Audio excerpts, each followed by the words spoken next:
Welcome to the Redeemed Backslider with your host, Kathy Chastain, Christian-based psychotherapist and redeemed backslider. This podcast is dedicated to those who have wandered but are ready to return to the life-changing power of grace and the freedom found in Jesus. Hi, welcome to the Redeemed Backslider. I'm your host, Kathy Chastain. I'm a Christian-based psychotherapist, and I'm also a redeemed backslider. With me in the studio today is my friend, Keri Rodriguez. Some of you who have been following our podcast for a while may have seen her early episode. I think she was episode 3 or 4 when we first began, and she told her story of coming back to the Lord after over 20 years of being away from God. And her father is our bishop. And so she was raised in church. And so, God has really done an amazing work in her life. And I brought her back today because I wanted to talk about a subject that I think is very important. And I think it's where a lot of people live. And that subject is grief. And without telling all of her story, I'm going to let her do that. She lost her grandbaby when her grandbaby was not even 3 years old. And so as a backslider coming back to church and navigating the process of grief and all the things that go along with it, I wanted everyone out there to hear some of the process, because we all suffer grief in different ways. And I think it's very easy for us to just, slap a scripture on the back of pain. And, I just did the episode on spiritual bypass and just bypass the process of grief without allowing it to do the work in us and allowing God to really heal. And, so I'm glad you were able to come back, and I know you're going to need these tissue. Yeah, this one's going to be rough. Because it's still very, very fresh. Mm-hmm. So, Everly was your granddaughter, and she was diagnosed with cancer at 18 months, so 1.5 years old. So why don't you tell us about what happened, how you guys began to notice that she was sick or that something was wrong, and maybe just walk us through the details of that process. She was actually about 16 months old. Not that that matters, but she really didn't have, we didn't notice anything abnormal. She was acting fine for her age. When my daughter actually, she started getting like black under her eyes. Well, actually they weren't black. They call them raccoon eyes because it's neuroblastoma cancer. And if you look up neuroblastoma, that's one of the first signs. They get what's called raccoon eyes. It just looks like bruising. Okay. And at first we were kind of just brushing it off, she's growing, maybe she fell. I mean, we don't know, you never, ever, ever are thinking it's cancer. Right. At that age. Right. I mean, that just never crossed our mind. And so my daughter was able to get her into her doctor pretty quickly. I want to say it was like a day or so from first noticing. And when she got her into the pediatrician, it was interesting because the pediatrician had just seen another little boy and diagnosed him with the same cancer about 6 months prior to Everly. Same pediatrician office. Mm-hmm. So she already knew what it was when my daughter brought her in. She didn't tell her, though. She told her just to take her to Valley Children's to get labs that day. So she told her basically to leave from the office and go straight to Valley Children's. So that had to have already sent off red flags for Kayla. But we still weren't thinking cancer. Right. I mean, we were just like, okay, well, something's wrong, but we don't know what. Right. So Kayla called me because I was at work, asked me to go with her. I mean, we didn't think it was going to be a big deal. We're like, okay, we'll go for labs. We'll come back, whatever. So I leave work. I go home. I pick her up and we go to Valley Children's. And we get to Valley Children's and they knew. So the first thing, I think one of the first things they did in the ER was do an ultrasound and found the tumor in her abdomen. So right then? I mean, That before within, the labs, or within, I don't even remember if they drew labs, to be honest. It was basically an ultrasound. So within us, I want to say, I don't remember exactly, but I want to say within like 6 hours, we had a diagnosis. oh my gosh, Yeah. And it was, I mean, traumatizing. Yeah. Watching first, we're all blindsided by it, watching my daughter just break down in the ER. Mm-hmm. And I mean, it's just, I'll never forget that day. Yeah, Traumatizing. yeah. And there's nothing I can do. No, There's nothing. complete helplessness. Yeah. There's no, I mean, I'm just reeling from the diagnosis, and I can't help my daughter or my grandbaby. It's like you feel so helpless, so helpless. Mm-hmm. So that was the beginning of our journey. And so, did they keep Everly that day? Oh, yes. Okay. And this all happened, it was December 23rd, 2 days before Christmas. And so they end up admitting her. So we're in the hospital, Valley Children's. It's kind of, I don't want to go into too much detail because it's kind of like, the way that they did it wasn't great, because they knew she had cancer, but because it was holiday season, they were low staff, so they didn't get her started on chemo right away. And just a lot of things were not falling into place as they should have. So we ended up being there a lot longer than we should have been. And it was after New Year's by the time she got released to come home, like had her first treatment and then came home. And it was a long couple of weeks. But yeah, she just kept getting sicker and sicker and sicker and sicker. And then they finally just had to rush and do chemo, whether they were low staff or not. It didn't matter. But yeah. So what did that look like for you guys that day? Did you immediately call your dad, immediately call the church? Well, because it was just me and Kayla there with the baby. Yeah. So she called Kenneth, which is Everly's dad. I called Manuel, which is my husband. I called my parents, and everybody came. And we were just, it was just. Life stopped. Yeah. I mean, you literally, you can't even think. Yeah. It's literally just like a standstill in your life. And I mean, there's no, I've never felt that way before in my life. Yeah. Never. Yeah. So. Yeah. I can't have one experience of watching my son go through something where I felt complete helpless.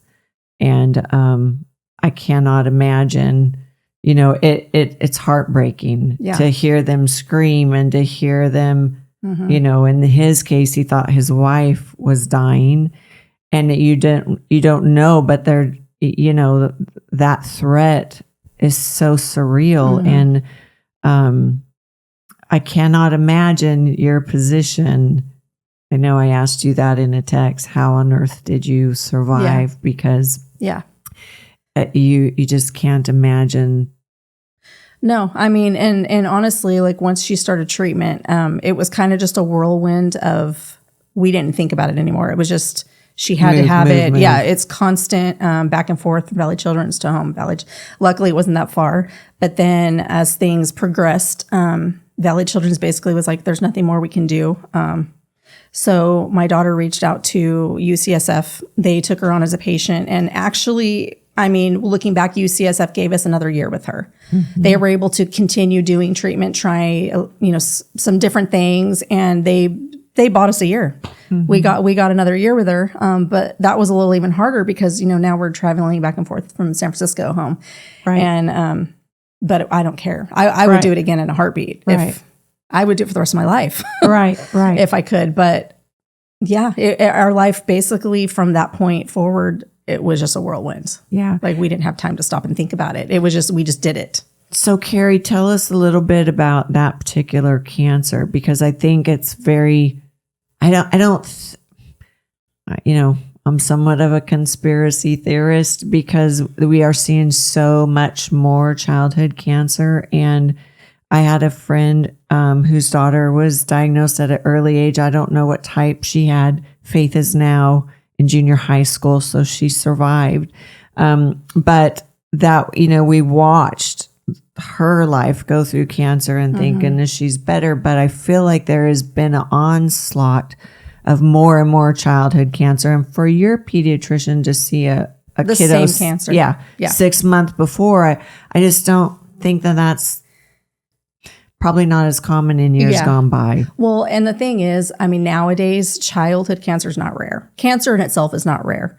In fact, September 1st is the beginning of Childhood Cancer Awareness Month. So that's another reason I kind of wanted to do this today, because a lot of people don't even know that. Yeah. And bringing awareness to something that is supposedly rare and does not get that much funding for research it's not fair. It's not right. These kids get 4% funding. Yeah. I mean, not much. They're children. Right. They're getting adult chemo treatments. Right.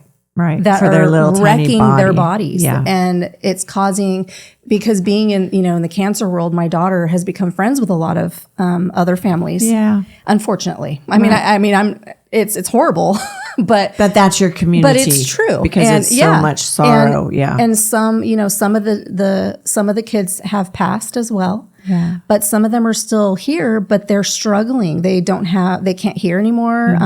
Sometimes they lose vision. Sometimes their bodies, their organs don't work. Like, there's so many effects late term to getting these chemo treatments. Right. And it's not right. Yeah. I mean, something needs to change for these kids because it's not fair to them. Right.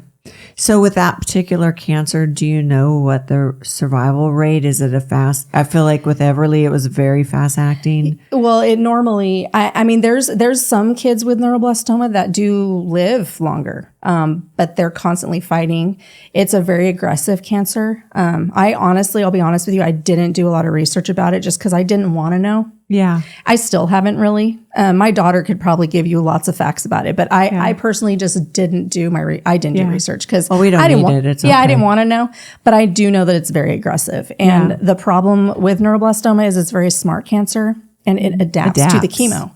So they're getting this chemo and their body, the cancer is like, oh, so it'll find a way around it. Yeah. So I'm going to stay off that topic because I have theories about that. But well, I probably would agree with you on most of them. So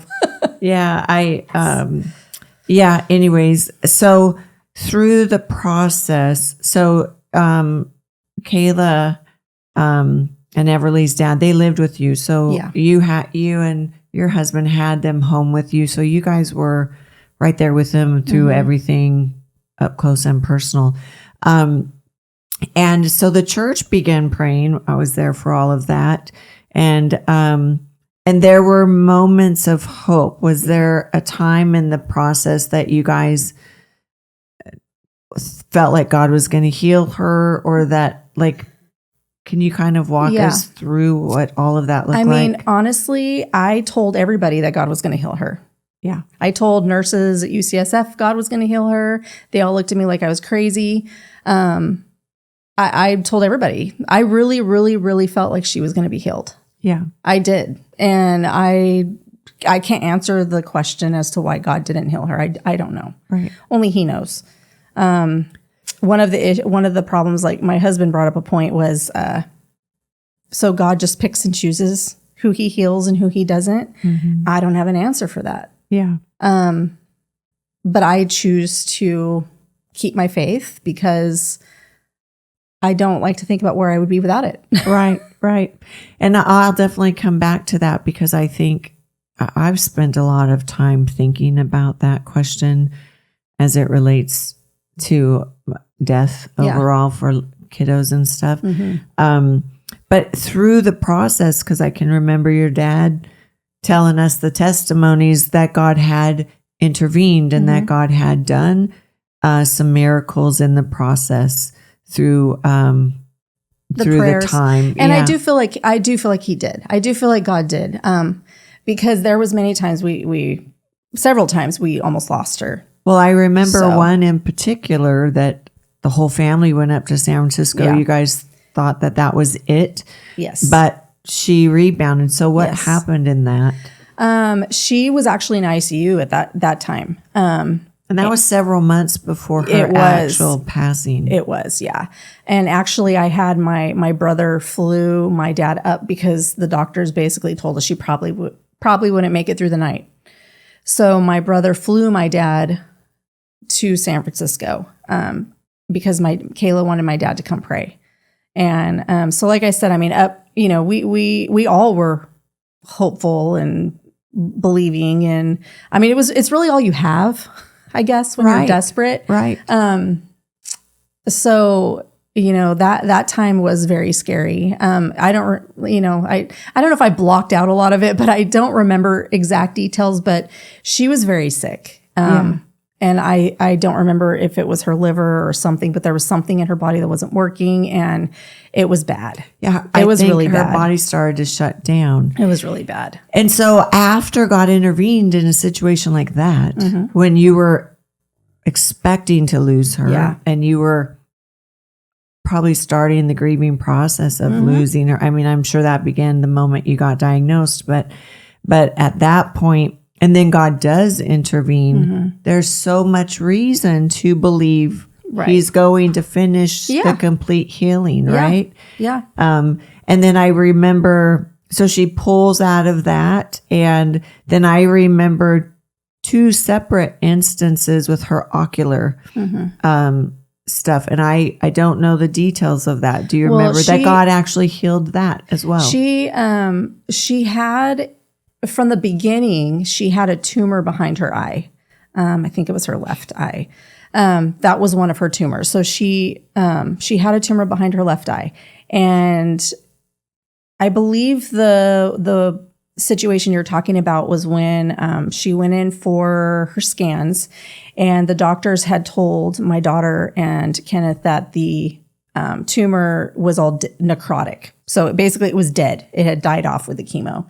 And that was, we were like, that's amazing. Necrotic is because that had been prayed for. Yeah. Right. Specifically. That would, that she wouldn't lose her eye. And yes, the whole church prayed about that. And because she was so little, we didn't know if she could even see out of that eye anymore. I mean, we didn't care. We'll take that. I mean, even if she had to go the rest of her life with no vision in that eye, who cares? But that was one of the things we had prayed for because, it was behind her eye. I mean, I can't imagine how painful that is for her.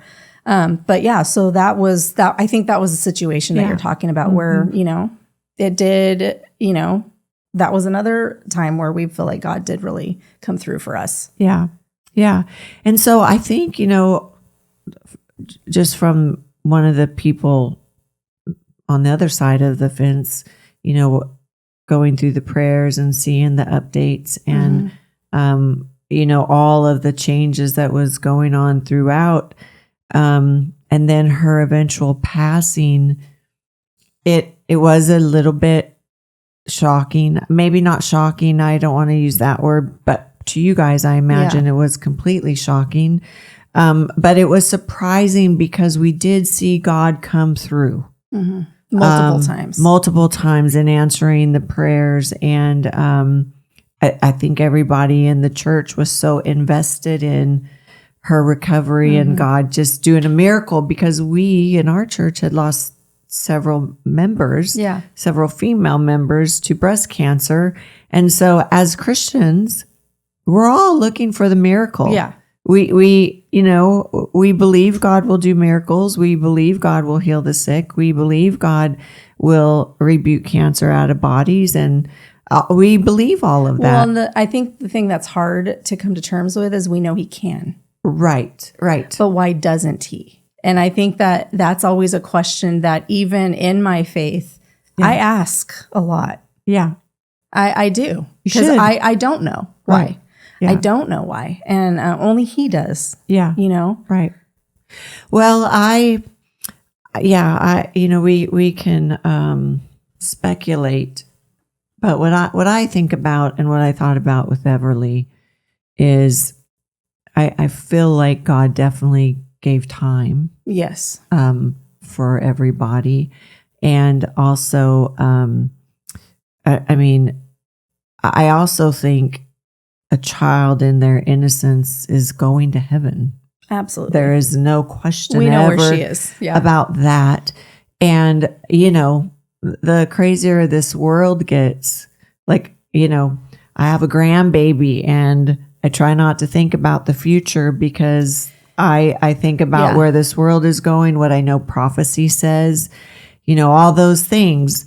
And so I think sometimes things like this, that God would take them to be in heaven with him, is his goodness. And we don't know the future. Only he does. Yeah. He knows the end from the beginning. And, I find comfort in knowing that I may not understand and it hurts like crazy on this earth. But I would die today and go to heaven if I could, because that's where we all want to be. Don't get me wrong. There's a lot I still want to do in this life to reach others for Jesus, but that's the end goal. Yes. And I know that the wise, we don't know, but if we fundamentally believe God is good, and I think that's the wrestle, is do we really trust and believe that God is good, and in his goodness, he could have taken her to spare whatever this world has, and or further suffering. We don't know. And that's the reality of it. We don't know. We'll never know. Yeah. We will never know. Yeah. And I personally just have to come with terms to that. It is what it is. Yeah. I mean, there's nothing I could beat myself up about it. I could do a lot of things, but I choose to believe what you just said is I know where she is. I know I will see her again. It's going to be different because it's not going to be like here, but it's going to be better. Right. And we'll know each other, and I can't wait. Right. Yeah. I mean, that's the reality of it, because that is the end goal. Yeah. So. Right. And it was also the catalyst that caused you to decide to live for God. Do you want to talk about that? I know we talked about a little on the podcast, but not from this complete context. Well, it was one of the times that we almost lost her. I don't recall which one exactly, but I had called my dad desperate, and and that's another thing. I always knew who to call. Yeah. I call my dad. Yeah. Who else am I going to call? I'll call my dad. Because when I want someone to pray, I call my dad. And so I called him. I was in San Francisco, and I called him and I asked him, I said, hey, it's not looking good. I need the church to pray, and I need them to pray like I want to say they've never prayed before, but I need them to pray. Like, I don't want some like rinky dink little prayer. Right. I want them to pray. Yeah. And that was probably my exact words to my dad. And he said, okay. And so I think that was a Saturday. And then Sunday, I decided to watch the service on YouTube. Because Everly was in the hospital and I was staying at family house with Manuel, and I was like, I'm just going to tune into this service. I mean, it was just, I want to watch them pray for Everly.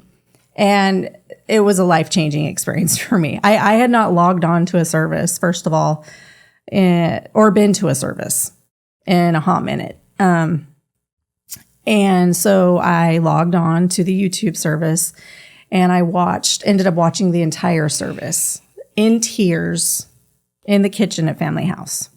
Mm-hmm. And that was the day that my life changed. Mm-hmm. And I said, no matter what happens, here come the tears. Mm-hmm. No matter what happens, I'm gonna go to church and I'm gonna live for God. What was it about the service that changed your life? I don't even know if I could pinpoint it. It just, I hadn't felt that in so long. Because we prayed. I know. We definitely prayed. Yeah. I remember that service. Yeah. It was awesome.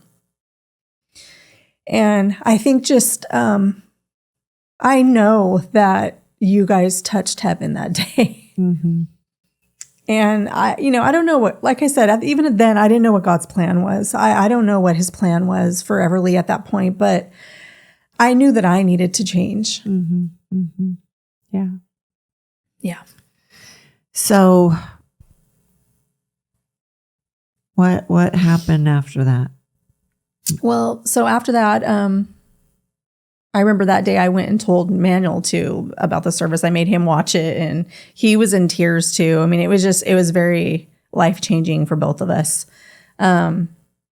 Again, I'm full of hope because I'm like, oh, God's definitely going to heal her, Mm-hmm. So, as time goes on, she does get a little bit like, it's kind of like back and forth. And which I'm thankful for every moment I got with her. Like even in the hospital, in the hospital at home, like I'm thankful for all the moments, but, eventually it was they basically discharged her home on hospice. Mm-hmm. And that was, I think, the end of May. So they discharged her home on hospice, and she comes home on hospice, and she's so happy to be home. And mm-hmm. we got to make a few more memories. I mean, she was bedbound. She couldn't walk, but she was just so weak, and she'd been laying in bed for, month. I want to say it had been probably like 2 months at that point. But, she was in such good spirits because she was home. And I remember Kayla telling her, no more hospitals. You never have to go back to the hospital. And, even at the young age of 2, like she's so smart. And mm-hmm. she knew, and she was like, yay, no more hospitals. And I mean, we soaked it up. Mm-hmm. And then, when we finally lost her, it was heart-wrenching. Yeah. Yeah. How did you guys do through that? Not great. I mean, I know I don't mean to state the obvious, but number one, it's your grandbaby. Yeah. And then it's also your daughter. Yeah. Like, do you remember thinking any thoughts? Do you remember, or were you just totally in the moment, going through the motions, whatever the moment required? When the night that we lost her, I was very self-absorbed for sure, wrapped up in myself. But then, I was trying to comfort Kayla, but it's like, what do you do? Like, how am I going to I can't comfort. Like, all I can do is hold her, but I can't take this pain away from her. Yeah. I have my own pain, but I mean, that's her baby. Yeah. Yeah. That's her baby. And as a mom watching your child go through something like that, like I mean, I don't even have words. I can't even describe it. I have no words. Yeah. No words. Just utter helplessness. Yeah. I imagine. I mean, I don't even know how I would describe it. Mm-hmm. Yeah. How long has it been now since she's been gone? This past June was a year. Not very long ago. Mm-mm. So talk to me about grief, Keri. What are you learning in the process of all of this? Losing a child is hard. I'm losing my grandbaby, and then my mom, we lost 6 months after that. Yeah. So it's kind of a double whammy for all of us. Like, we're still reeling from losing Everly, which is a huge thing. Right. And then to lose my mom. And we lost my mom pretty suddenly. I mean, I know she was sick, but she always bounced back. So we really didn't expect to lose her. Yeah. So that was just like another knife in the heart. But grief is, it's a funny thing. Yeah. I mean, you do have moments where you're like, okay, I think I can do this. I can get through this. And then no, I can't. I can't get through this. Mm-hmm. For me, the only thing getting me through it is God. Mm-hmm. I know that for sure. I don't know how other people get through it, but he is close to the brokenhearted. Yeah. But the thing is you have to allow him to be. Yeah. He's not just close to you. Like you have to allow him to be close to you. You have to allow him to heal your heart. And I am doing that because I can't do this. Yeah. I don't want to do this. Yeah. If I'm being honest, I don't want to. I don't want to do this life like this, full of grief. Yeah. Because a lot of people lose the desire to live after they lose a loved one. I completely understand. Yeah. I do. I completely understand that. And it's it would be very easy to go down that road. Yeah. I mean, honestly, it Right. would be, you know, losing Everly was just, she was literally the center of our world. Yeah.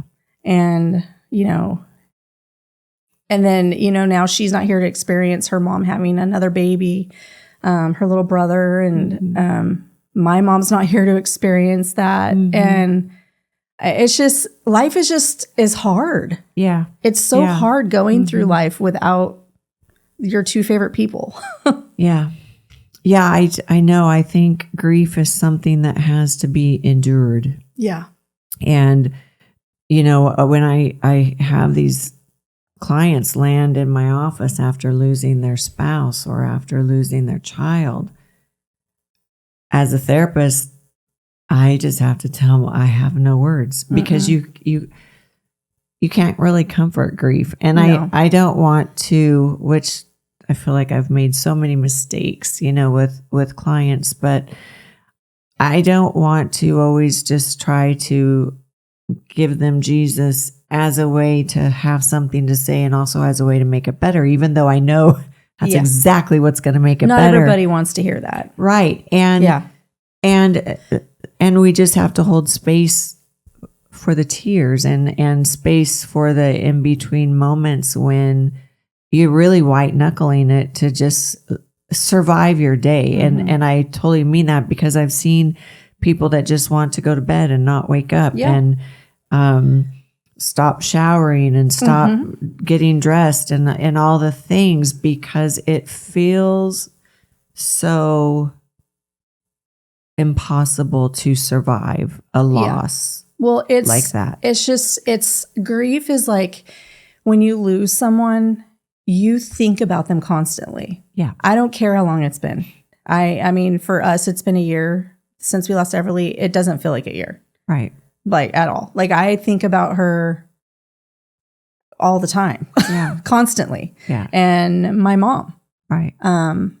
You know, it's not, I'm sure as time goes on, maybe you think about them less and less. I don't feel like that's the case for me. I still think about them both as much as I used to when we first lost them. Like it does not get easier. Life does not get easier. You know, and when people tell you, you know, that you're so strong, and although it's nice, no, we're not. Nobody strong. wants to be strong. We're not right strong. in these situations. We're not. We don't have a choice. Right. Like it's just one of those things where something happens to you, and you don't have. You I guess you do have a choice. You can, but quit. you have to. Yeah, it's either that or you go on, and it's not like you have any other choice. So you either go on or you don't. Yeah. I mean, that's our choice. So we're not strong because we want to be. Right. Yeah. I think you just have to get up and take each day as it comes and get through it. Sometimes it's seconds at a time. Sometimes it's minutes at a time. Because, you know, for everybody that loses someone, your entire life changes. Yeah. Whoever it is that you've lost, like, you know, typically if it's someone you're really close to, you have spent most of your day with them. It's like, you know, my dad with my mom. Like my dad took care of my mom. Yeah. So for him, now he has nothing to do because he was a caregiver. Right. Same thing with Kayla with Everly. She took care of Everly. Right. Then when it's just, what do you do now? Right. What do you do? And Brene Brown, which I thought was so good, she talked about, you know, there is obviously the 5 stages of grief, and now they've added a 6th stage. But Brene Brown talks about 3 components of grief. And she said that first it's the loss, you know, the absence, the loss of whatever it is. And then once you adjust to that loss, and sometimes at the same time, all of this occurs together, then it's longing, like you long for them. The grief is that it's their absence, and it's the longing. And then the third part is feeling lost. Like I feel lost without them. Like you said, that was so much part of your dad's role, was being the caregiver. Now, who is he now, right? He's still going to be the bishop, but that's going to be on Sundays and Wednesdays. And you know what I'm saying? Yeah. There's still a large portion and of him his and my life. mom, you know, built a life together. They Right. were together a long, long time. And they went through, you know, they had children together, the grandkids and great grandkids. Like Right. it's just, we all lost Everly together. My mom and dad went through that with us, and, you know, and now my mom and Everly are together, but, you know, but now we're all just here. Like, Right. what do we do? Like, I mean, it's hard. Yeah. It's so hard. Yeah. Yeah. So do you have good days? I mean, Do you cry every day? no, not as much. No, not every single day anymore. But Not that matters it to those doesn't, but- watching, but yeah, I mean, because in the beginning you do, you cry all the time. I mean, but I still cry often. yeah. I think it's so good for the soul, but it also keeps you in that place of surrender with the Lord too, you know. Well, and for us, for our family, like we talk about them all the time. That's very healing. Yeah. You need to talk about them. Yeah. Don't not talk about them, because you're just hurting yourself. Like talking about them, talking about memories, talking about what they would do if they were here. Like we do that. Yeah. We talk about them all the time. So I think that's very important that you talk about them. Yeah. And I know like some people, you know, they don't know how to approach it. I've had people say, you know, I'm sorry I didn't say anything. I don't know what to say to you. And I that's fine, you know, too. But you can talk about them. Yeah. We're okay with that. Yes, we're probably going to be sad, and we're probably going to, but we want you to talk about them. Yeah. You know, it's hard because people don't want to see you cry. They don't want to make you sad, but we want And they don't know if it's okay. They don't know if it's okay. Yeah. But most of the time, in my experience, is we do want to talk about them. Yeah. Yeah. Okay. That's super helpful, I think, because it is the difficult thing. What do you say to someone? Yeah. What do you do? Because, you know, we see you guys. We obviously see your posts on Facebook. And so every time I see it, I'm like, oh, I think about the fact that, you know, it's so fresh. It's still so very close. For us, especially, like I said, I can only speak for me, really. But I think we're more worried about people forgetting about them. Yeah. So talking about them is healthy for us. And I think that's such an important point, because I know that when other people that lose their loved ones, they are afraid that they're going to forget. Yeah. And so, you know, in counseling, I can reassure them, oh, you're never going to forget, you know, but you don't really know that to be true until you've lived a few years, you know, without them. And then you realize that they're just as close as they were. You know, when you first lost them, the memories don't go away. So I think that's really helpful to know that you don't forget. It's still all very fresh. Yeah. Yeah, definitely. So I know that with your husband, you know, he doesn't understand why God, in his mind, why God chose not to heal her, because as you said, we know that God can. We don't know. We don't always understand why he doesn't. How did your daughter and Everly's dad, what is their position? What do they think? Is that a conversation that you guys have together as a family? Not really. Okay. Not really. They all know where I stand on it, obviously, because I'm not quiet about it. But you know, they're not in church. I pray for them all the time.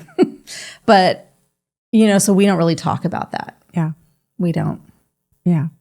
I mean, Kayla used to come to church when she was little. Like her and my son used to come with my parents. So she knows, but it is a hard topic. I'm not going to lie. I have a hard time with it when ministers come through and talk about healings happening. And I can't. And they say God's going to heal cancer. Do. Yeah. I can't sit here and tell you that does not bother me. Yeah. It 100% bothers me. Yeah. But I know that he can. Right. it's a hard topic because I don't know why he didn't heal Everly. I don't. I don't even want to say I wish I knew. I don't know. I don't have an answer for that. But I know that the only way to see her again is to keep going on the path I'm going. Right. I don't know if the stories I'm about to tell you will help or if they just don't matter, because I think sometimes with grief, we don't really care about other people's stories. We just care about ours. But,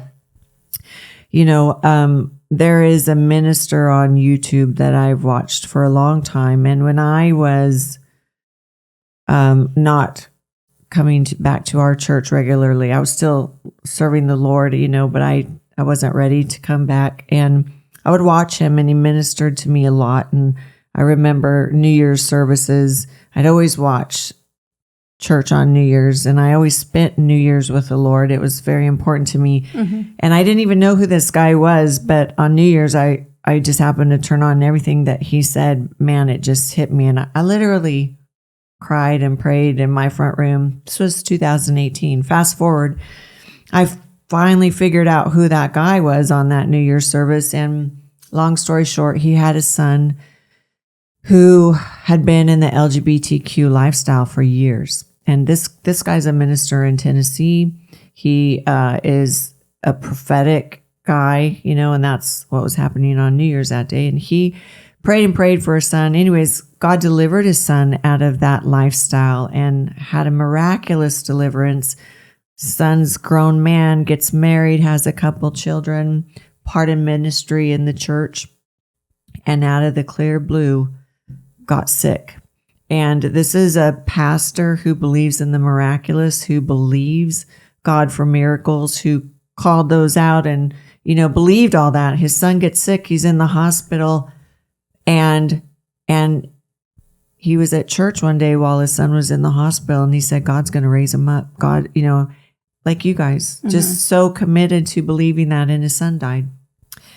And I was thinking to myself, how will he reconcile that? Because it's so hard. Yeah. And I watched for those things, and I thought, how's he going to reconcile this? And I watched the funeral of his son because I cared, and I've seen his ministry, and I was wondering all that.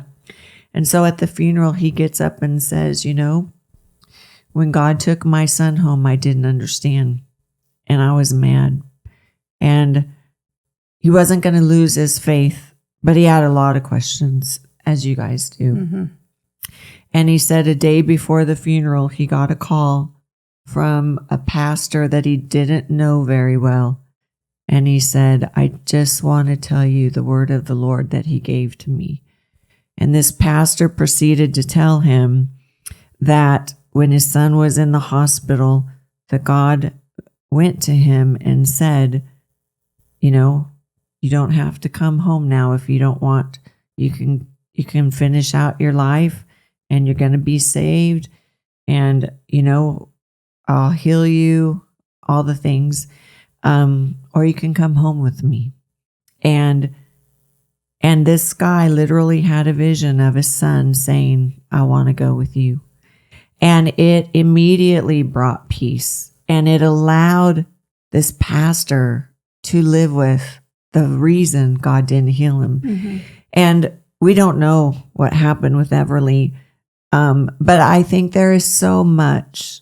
What I think about a lot when I have questions for God is, if I can look up into the stars in the heavens and not know the names of those stars and not even know the other solar systems, I can't presume to know what happens in the invisible realm that we can't see. But what I do know is that somewhere along our life's journey, God gives us the answers to the questions that we have. And whatever reason he's not answering Manuel's question right now, your question right now, I have to trust that that's part of the process. But I believe that one day God will give you guys an answer. But I thought that I've held on to his story for such a long time because to encourage others. Yeah. Because God does know how to speak to us. God does know how to tell us our reasons, his reasons rather.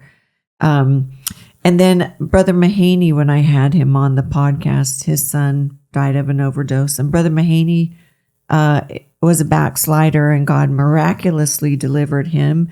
And he prayed, and his son's child also died a childhood death.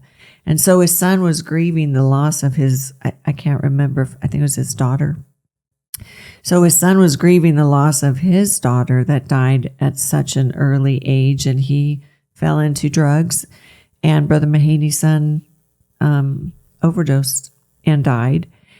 And Brother Mahaney, as a backslider and preaching the gospel,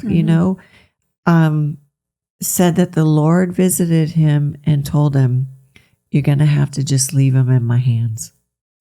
And that gave him peace, because I think the Lord said, I'd have to watch the podcast again, but something along the lines of, I'm a gracious Father, and so I feel like our hearts have to line up. Yeah. And God knows. God knows the answers Manuel needs.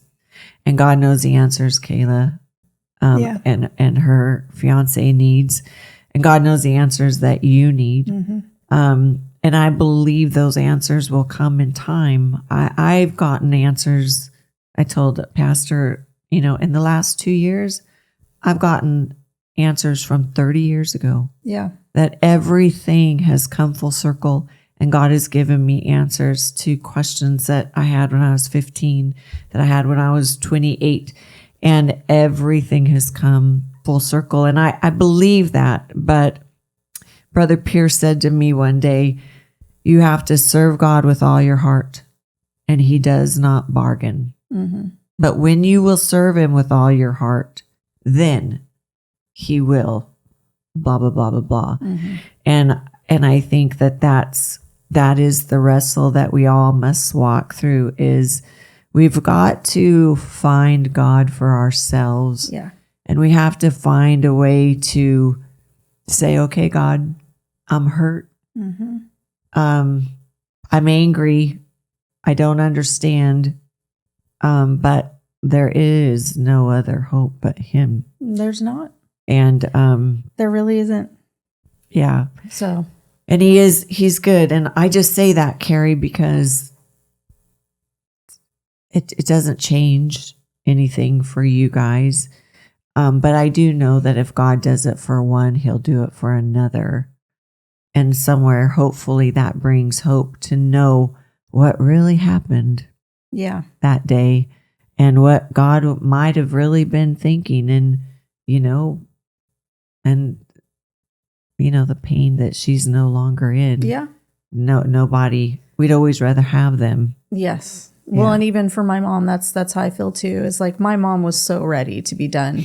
Her earthly body was tired and worn down, and she,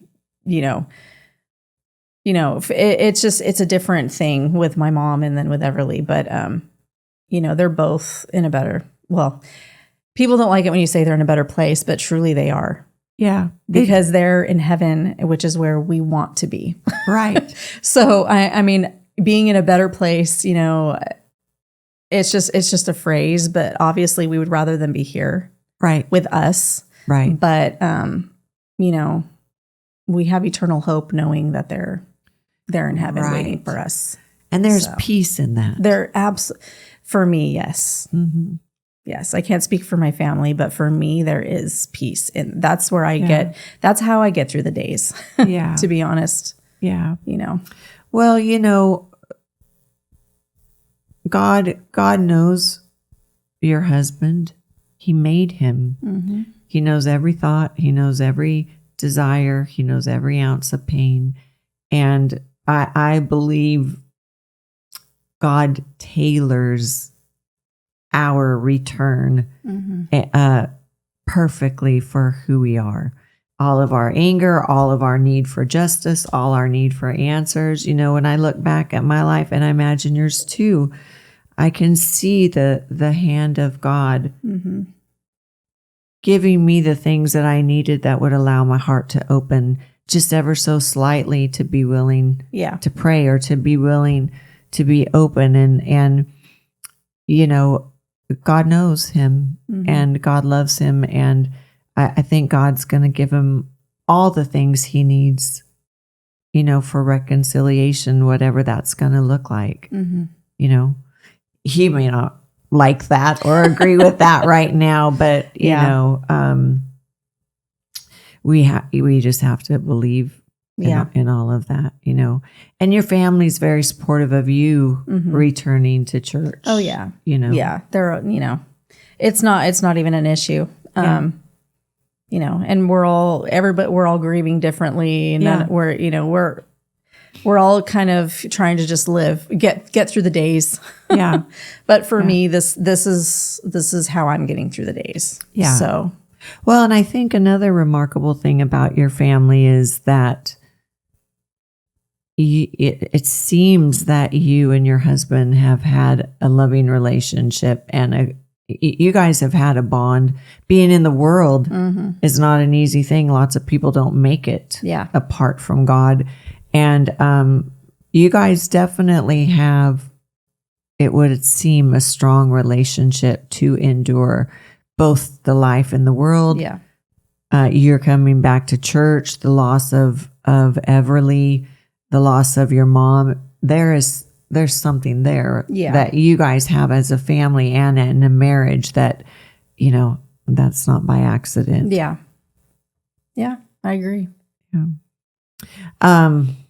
What do you think is important for people in going through grief, like, and coming back to the Lord? Like, what are the questions you've had? What are some of the things that you have gone through in both coming back again after all of the years you were gone, in the midst of all of this? Yeah, well, and because I came back in the middle of all of it, literally. So, I think it was a different experience for me, because I think I was ready, first of all. I wish it hadn't happened like that. I wish I could have just come back. But so there's a lot of emotions. But having my faith behind me, I mean, honestly, I don't even know how I would be where I am right now if it wasn't for that. Because when I'm having a rough day, I pray. So, and it does tend to pull me out of it. You know, yeah, I mean, really just, God has been my strength. Yeah. He has. I mean, when I'm having rough days, I just pray. I start praying, and it helps. What do you think? What would you want to say to people out there going through grief and the questions that you have about God, and the questions your husband has about God? And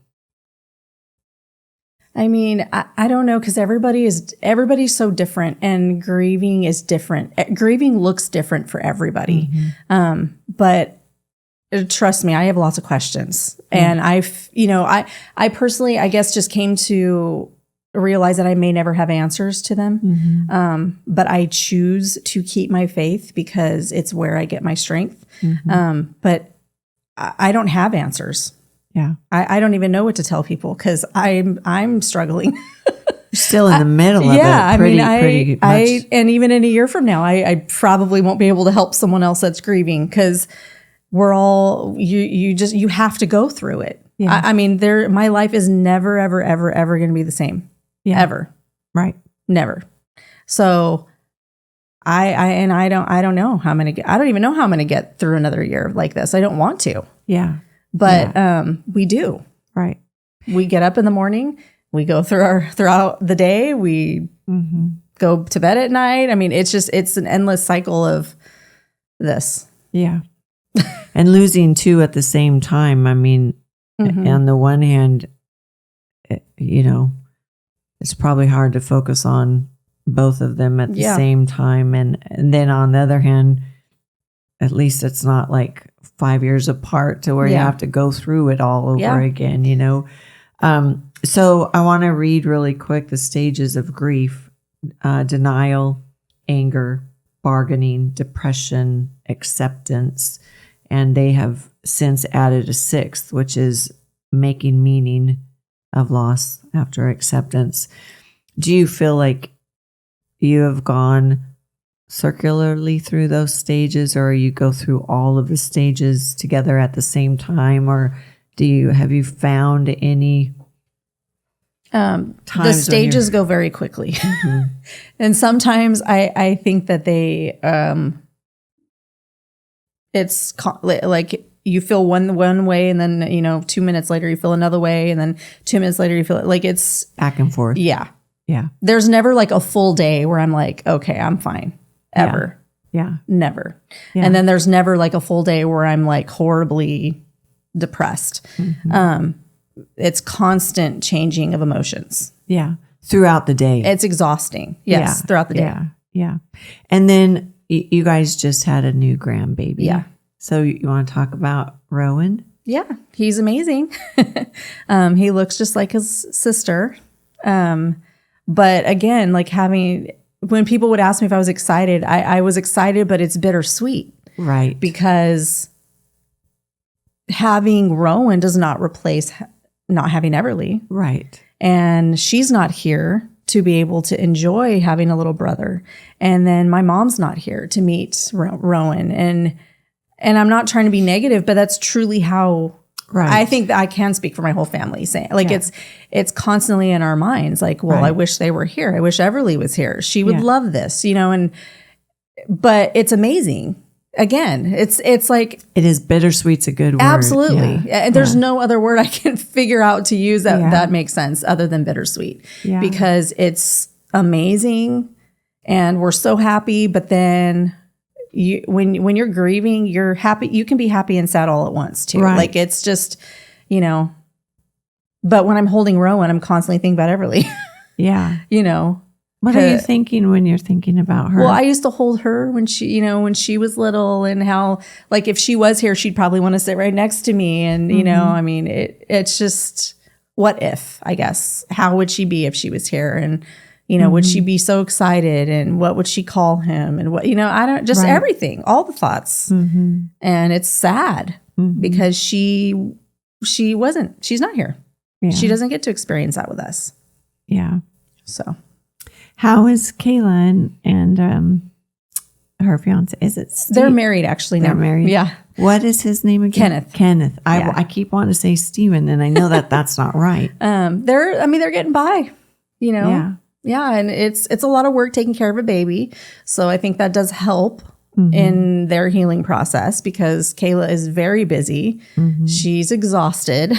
Yeah. So having the baby does help. Yeah. But it makes her miss Everly just as much. Yeah, for sure.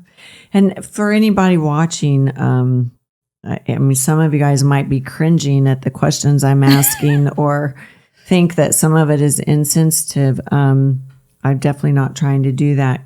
Keri and I talked before this, and she definitely is open to questions and being able to talk about this. So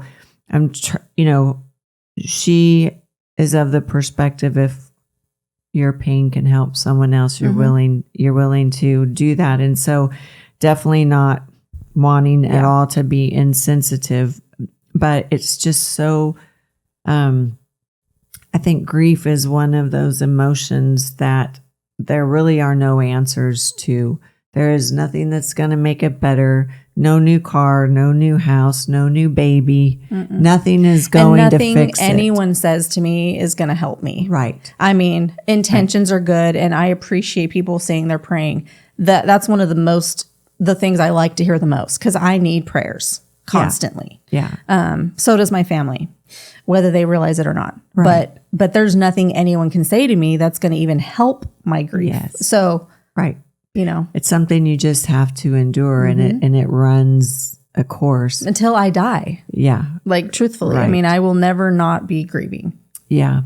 I know. I think we learn to carry it differently in time, and we learn to hold it different. And I think that there can be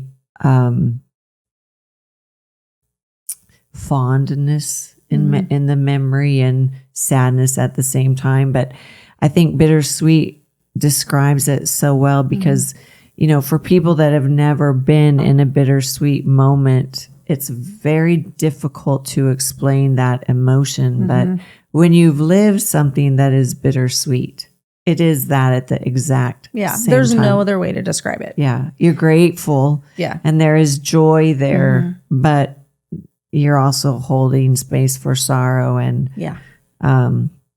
Yeah.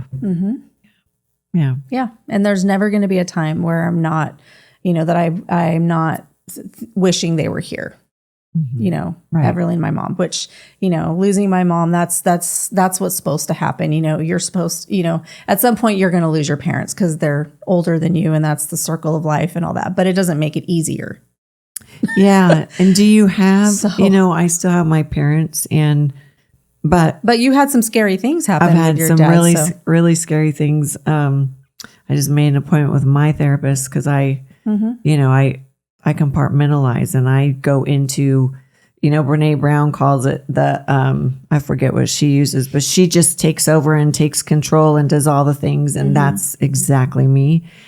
And I need help just learning to be at ease and enjoy them while they're here. Yes. And that's, I think, Lord, I go to bed at night sometimes and I just cry and I think, I don't want to have any regrets, I want to spend as much time and I want them to know how much they're loved. Yes.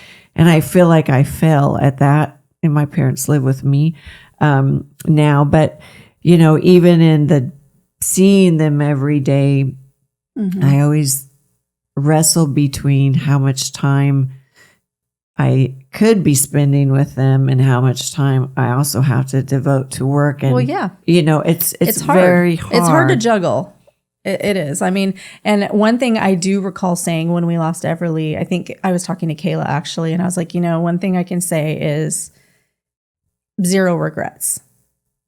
I spent so much time with her. She knew she was loved. She didn't know that her life was short. Right. She loved every second of it, other than being sick and being in the even in the hospital, not feeling good. She even in the that girl made the best of every situation, which made it easier on us. Yeah, because she didn't have fear. No. Yeah, that would be hard. But I don't regret anything because I spent every second that I could with her, and that's one thing that I have to say, that I am lucky in that sense, is I don't have any regrets. And with your mom, what advice do you have? I mean, it's tough to lose your mom. Now that she's not here. Yeah. I mean, I know my dad's probably going to watch this, so no offense, Dad. But when you lose your mom, that's my mom. That's my person. Yeah. She's the one I'd call, she was my cheerleader. Yeah. So that was hard. Yeah. Yeah. What would you... It doesn't get easier. Like I said, I mean, it doesn't get easier. Is there anything you would do different had you known? I probably would have spent more time with her. Yeah. Yeah. Do you find, this is what I think about when I'm laying in bed at night, is what questions do I want to ask them? Which I haven't,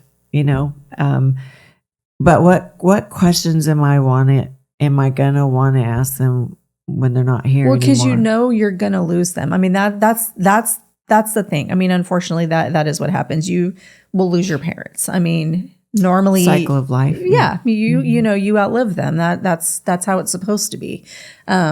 But I can tell you right now, even if you spend every day with them, you're going to feel like you didn't spend enough time with them. Yeah. I mean, that's just the reality. I feel that now. Yeah, and they live with you. So, I mean, you're never going to feel like you did enough. You're never going to feel like you spent enough time with them. I mean, like a few days before we lost my mom, Kayla and I actually had gone over to their house and we were just hanging out and talking to my mom.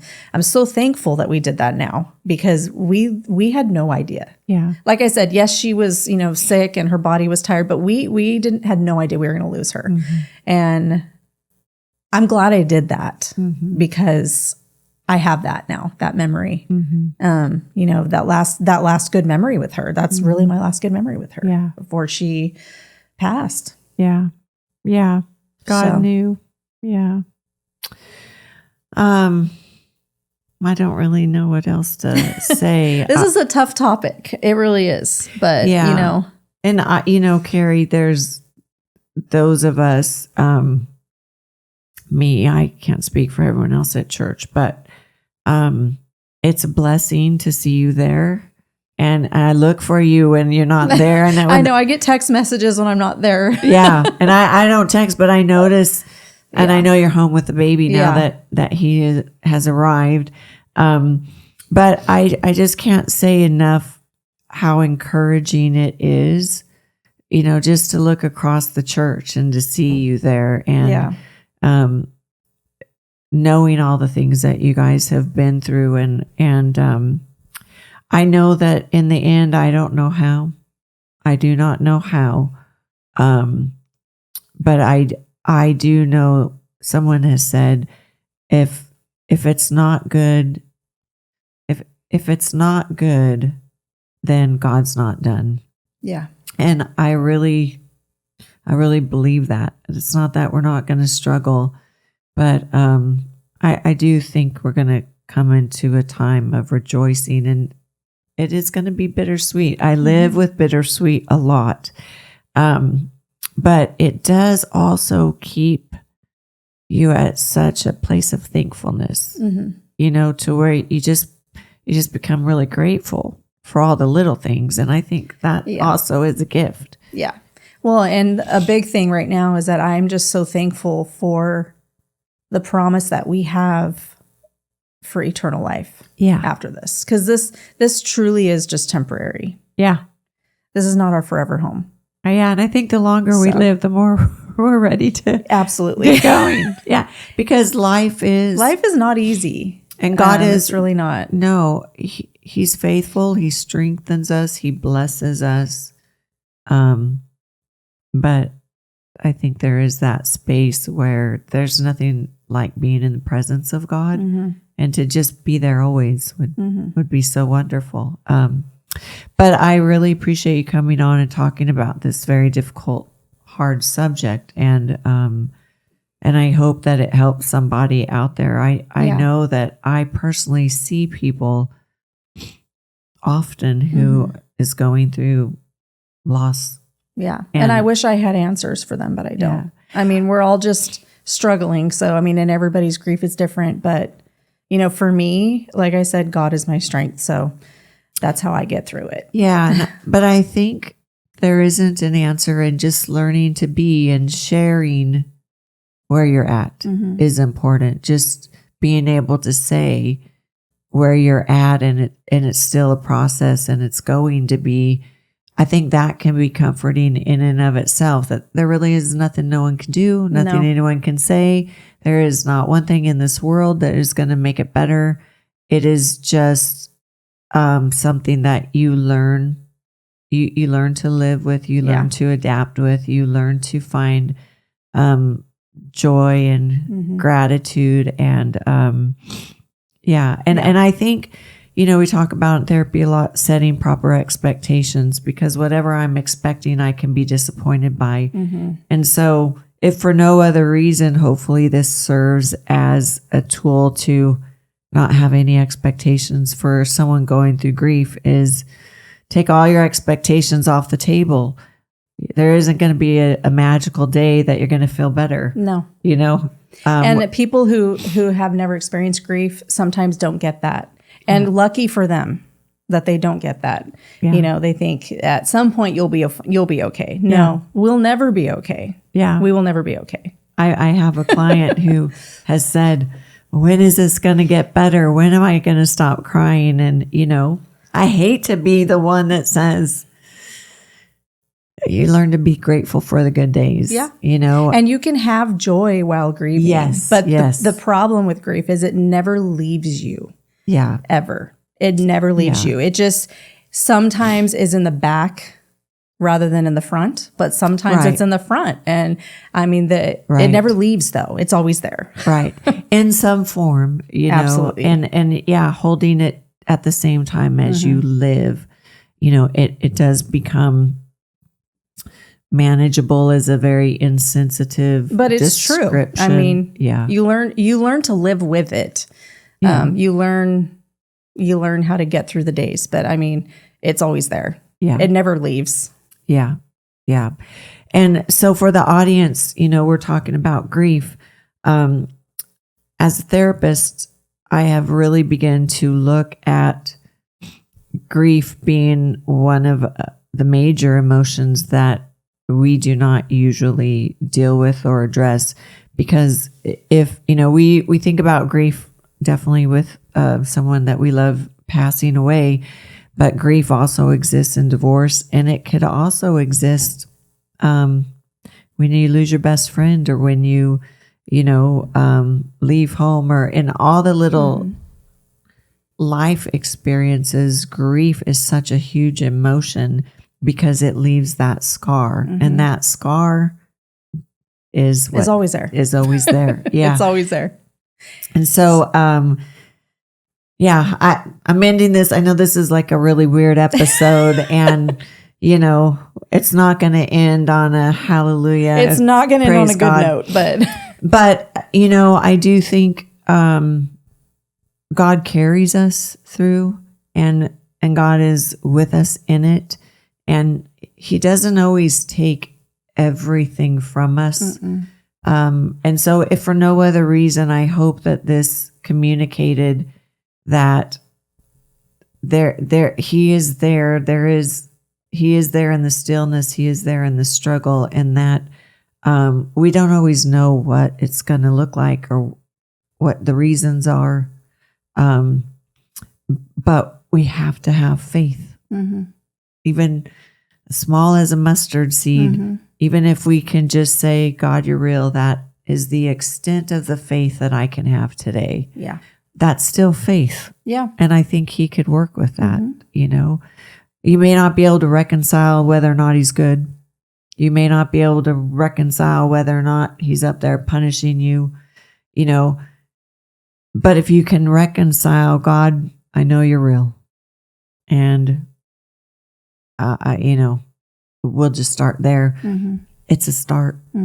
And so anyways, I hope this helped somebody. I don't know if it did, but I'm really grateful that Keri was able to come in and talk about what she's been through, and what her family is still going through. And for anyone out there that prays, hopefully everybody watching it prays, if you could just pray for her and her family. You know, we get weary, and we need strength. And I've seen in my own life, God just give me strength to make it through the day. And not everybody is there in their walk, you know, somewhere along the line they will be. But, you know, if you just pray for the weary, the saints that are just weary, the people that suffer loss, and Keri and her family particularly, that would be wonderful. Because God is listening. He does hear. And so, any final parting words? Not really. Okay. Thanks for being here. Thanks for having me. And thanks for watching, everybody. Bye. We are so glad you joined us. If you have a story of redemption or have worn the label of a backslider, we would love to hear from you. If you'd like to support our ministry, your donation will be tax deductible. Visit our website at theredeemedbackslider.org. We hope you will tune in for our next episode.